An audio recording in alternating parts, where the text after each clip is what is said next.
Hello बच्चों, आज हम बात करते हैं अवतल दर्पण के आंगिक प्रश्न की। जैसे पहला प्रश्न दिया गया है, अवतल दर्पण से 20 सेंटीमीटर दूर रखी वस्तु का वास्तविक प्रतिबिंब 30 सेंटीमीटर दूर बनता है, तो दर्पण की फोकस दूरी क्या ज्ञात करना है। देखो, इसको करने का सबसे आसान तरीका होता है कि जिस प्रकार से हमने अगर मैथ में अगर देखा हो तो संख्या रेखा होती है।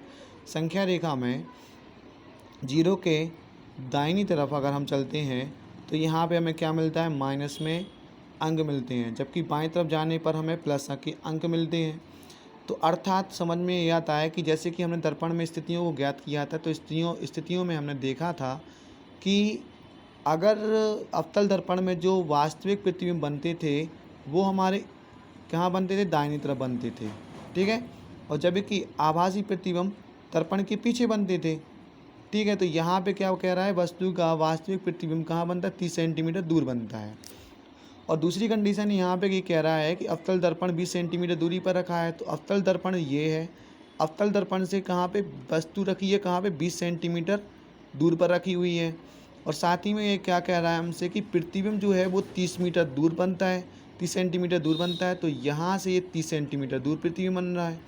दोनों की स्थितियाँ कहाँ पर हैं, हमारे दर्पण के बाईं तरफ।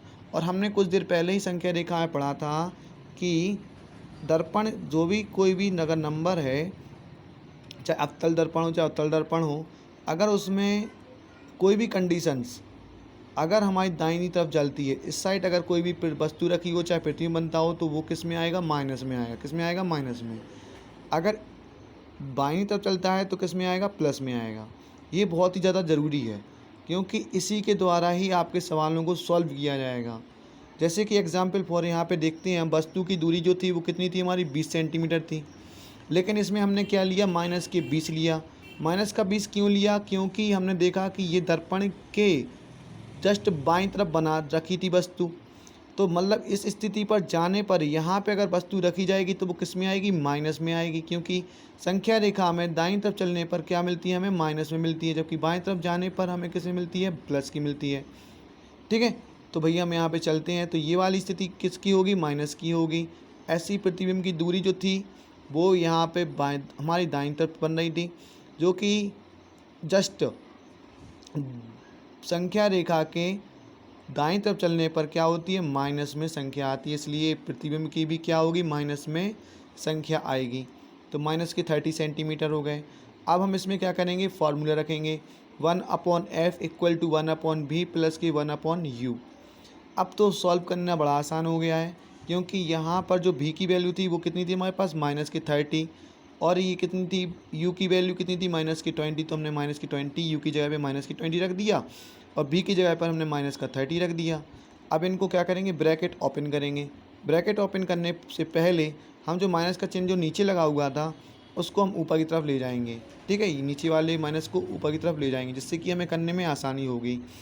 ब्रैकेट को ओपन करने पर क्या होगा, ब्रैकेट के बाहर अगर प्लस का मार्क रहता है तो अंदर का साइन नहीं चेंज होता, अंदर का साइन जो रहता वही का वही रहता है।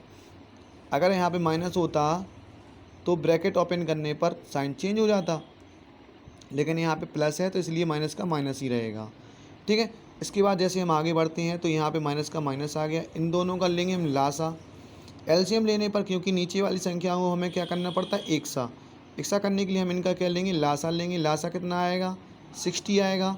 60 आने पर 30 का मल्टीप्लाई किस में कर देंगे, 2 में कर देंगे। ठीक है, 30 को 60 बनाने के लिए 2 का मल्टीप्लाई करेंगे, जबकि 20 को 60 बनाने के लिए 3 का गुणा कर देंगे। जितने गुणा नीचे करेंगे उतने गुणा ऊपर करेंगे। ये हम मैथ में कर चुके हैं। जो नहीं कर पाते हैं उसका लासा निकालने कर उसमें भाग देना पड़ता है। 30 दूनी 60, 2 एकम 2, 20 तिया 60, 3 एकम 3। तो ब्रैकेट के बाहर माइनस का चिन्ह है, सॉरी 2 के आगे माइनस का चिन्ह है, 3 के आगे माइनस का चिन्ह है। नीचे की दो संख्याएं बिल्कुल एक सी हो चुकी हैं, आधार समान है, तो पेड़ संख्या की जो सवाल होगा उनको कर देंगे। माइनस और माइनस क्या होता है, प्लस होता है। तो जैसे 3 और 2 को हम जोड़ देंगे तो कितना आ जाएगा, 5। देखो, लेकिन माइनस और माइनस के चिन्ह है तो आंसर कितना आएगा, माइनस में आएगा।